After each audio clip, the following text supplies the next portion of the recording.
Fibre জাতীয় খাবার যেমন মাংস বা আঁশ জাতীয় খাবার খেলে আমাদের দুই দাঁতের মাঝখানে ঢুকে যায়, আটকে থাকে। অনেকেই আমরা সেই খাবারগুলো পরিষ্কার না করে ঘুমিয়ে পড়ি। এতে কি ক্ষতি হচ্ছে আমরা অনেকেই আসলে বুঝতে পারি না।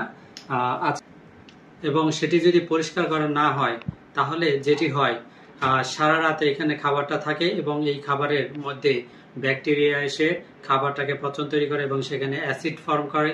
পরবর্তীতে সেই অ্যাসিডের কারণে দুই দাঁতেরই ইন্টারডেন্টাল স্পেস যে সেইখান থেকে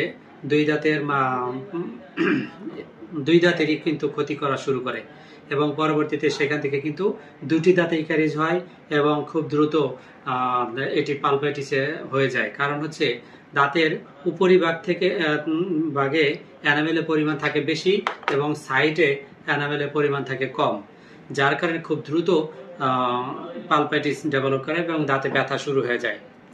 সো আপনার এই দুই দাঁতের মাঝখানের খাবারটাকে বের করতে হবে। যদি ব্রাশ করে সম্ভব হয়, ব্রাশ করার পরে ফ্লসিং করা একটা ইম্পর্টেন্ট ইস্যু।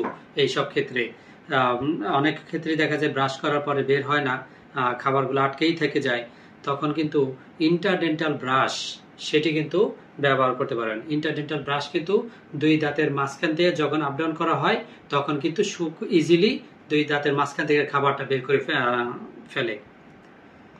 সো অন্য ধরনের টুথপিক বা অনেকেই ম্যাচের কাঠি বা নানান কিছু দিয়ে দাঁত খোঁচাখুচি করেন, এই সব মোটেও করতে যাবেন না।